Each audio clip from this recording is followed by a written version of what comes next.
दोस्तों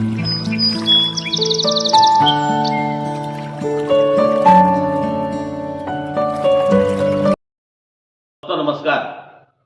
आज मैं आपको पीलिया रोग के बारे में जानकारी दे रहा हूं, जिसे आधुनिक चिकित्सा में जॉइंडिस के नाम से भी जानते हैं।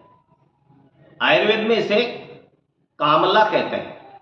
दोस्तों, इस रोग में त्वचा पीली हो जाती है। यह दो अवस्थाओं में होती है। पहली अवस्था, जिसमें पित्त का प्रवाह किसी बाधा से रुक जाता है। यह बाधा या तो रोग के कारण से होती है या फिर मैकेनिकल होती है।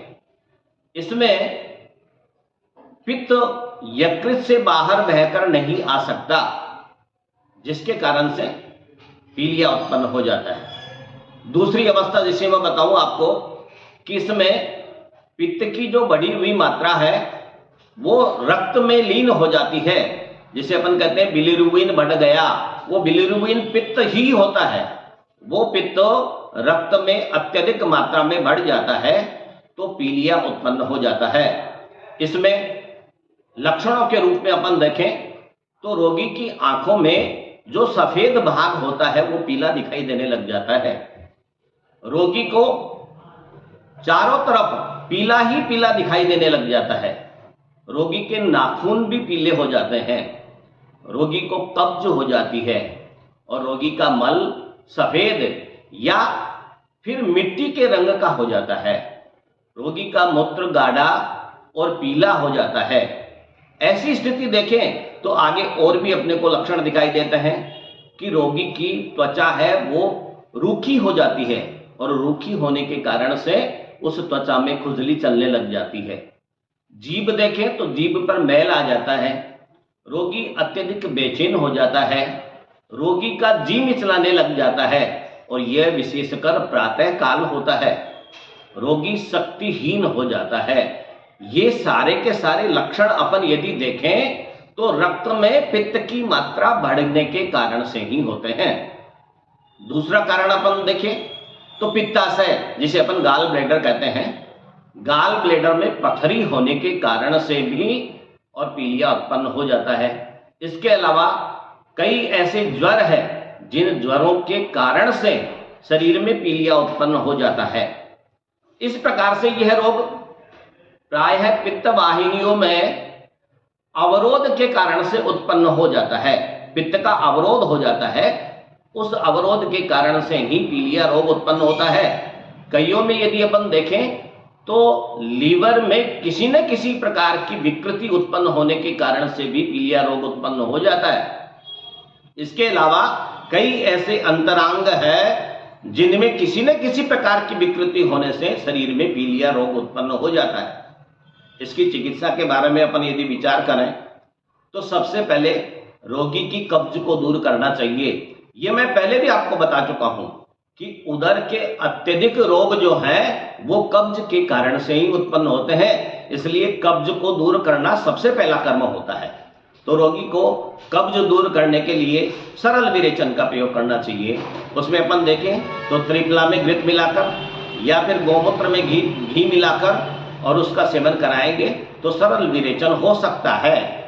ऐसे ही यदि 10-15 किशमिश, 2-3 मुनक्का, 2 अंजीर रात्रि में पानी में भिगो दें और सुबह यदि रोगी खाएगा तो कुछ दिनों में विरेचन दूर हो सकता है।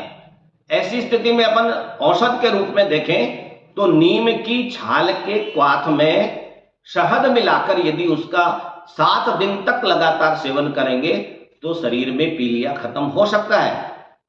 दोस्तों, पहले भी मैंने आपको बताया है कि पुनर्नवा लीवर की बीमारी के लिए अचूक औषध के रूप में काम में आती है।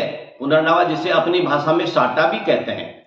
सफेद पुनर्नवा का चूर्ण और उसके साथ में यदि कुटकी का चूर्ण मिलाकर दोनों को आधा आधा चम्मच की मात्रा में सुबह सायं गर्म दूध के साथ में या फिर जल के साथ में यदि उसे दिया जाए तो निश्चित है 7-8 दिनों में पीलिया रोग दूर हो सकता है। ऐसी ही एक भूमि आंवला औषध आती है। भूमि आंवला लीवर की अचूक दवा होती है। भूमि आंवला का स्वरस या फिर उसका क्वाथ या फिर उसका हिम बनाकर, हिम का मतलब क्या होता है, रात्रि में भिगो दें, सुबह उसे मसल कर छान लें और उसके बाद उसका सेवन करें। इस प्रकार से यदि भूमि आंवला का 7 दिन तक सुबह सायं यदि कोई रोगी सेवन करता है तो निश्चित उसका पीलिया रोग दूर हो जाता है। एक अच्छा प्रयोग बताता हूं। नौशादर 4 रत्ती लें। अपन जो सोडा खाते हैं वो खाने वाला सोडा 4 रत्ती लें। त्रिफला का चूर्ण 1 मासा लें और उसके अंदर मंडूर भस्म 4 रत्ती ले। ये 1 मात्रा बताई है मैंने।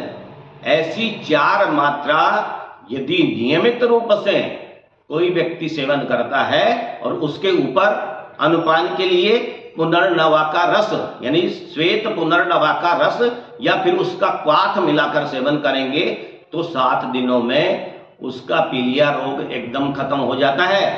एक इससे भी अलावा अपन देखें तो पुनर्नवा के स्वरस के साथ में सरपुंखा, जिसे अपन दमासा के नाम से जानते हैं, उस दमासा की जड़ का क्वाथ या स्वरस उसके साथ में लेंगे तो न केवल यकृत विकार, इसके अलावा प्लीहा रोग, तिल्ली रोग, सभी रोग दूर हो सकते हैं।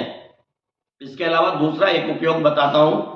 नागरबेल के 5 पत्ते लें, पान के जो 5 पत्ते लेकर उसके अंदर आक की कोपल, उसके अंदर सुपारी और कत्था ये डालकर यदि सुबह सायं किसी भी रोगी को खिलाएंगे तो 5 या 7 दिन में उसका पीलिया रोग खत्म हो सकता है। बहुत अच्छी दवा जिसे अपन पहले भी मैंने बताया है कि पुनर्नवा एक ऐसी औषध है जिसके कारण से यकृत विकार खत्म हो जाते हैं। पुनर्नवा के स्पर्श मात्र से या पुनर्नवा की सुगंध मात्र से पीलिया रोग खत्म हो सकता है। ऐसा एक उपाय है पुनर्नवा। इसके छोटे छोटे टुकड़े कर लें और किसी डोरे में बांधकर गले में बांध दें तो निश्चित है 5 या 6 दिनों में उसका पीलिया रोग खत्म हो सकता है। बहुत अच्छी दवा जिससे 7 दिन में भगवान की कृपा से पीलिया रोग एकदम खत्म हो जाए, ऐसी एक दवा बताता हूं। सभी जानते हैं सफेद फिटकड़ी लें, उसको तवे पर भून लें, उसको पीस कर और एक पुड़िया बना लें। उस पुड़िया में से प्रथम दिन 1 चुटकी, दूसरे दिन 2 चुटकी और तीसरे दिन 3 चुटकी और आगे 3-3 चुटकी यदि लगातार 7 दिन तक कोई रोगी दही के साथ में यदि सेवन करता है तो भगवान ने चाहा तो 7 दिन में उसके पूरे शरीर का पीलिया रोग खत्म हो जाएगा। पथ्य में यदि अपन देखें तो परवल, लौकी, बथुआ, मूली, कच्चा पपीता, कच्चा केला, सेव, अनार, मुनक्का, अंजीर, चौलाई ऐसे द्रव्यों का सबसे ज्यादा सेवन करना चाहिए।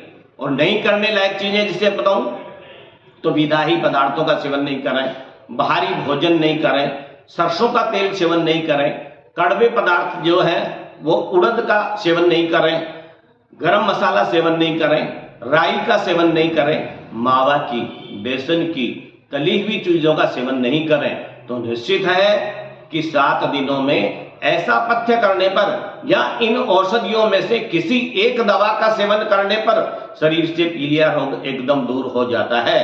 इसी के साथ में यदि किसी के पीलिया हो जाता है तो उसे अन्न खाना एकदम बंद कर देना चाहिए।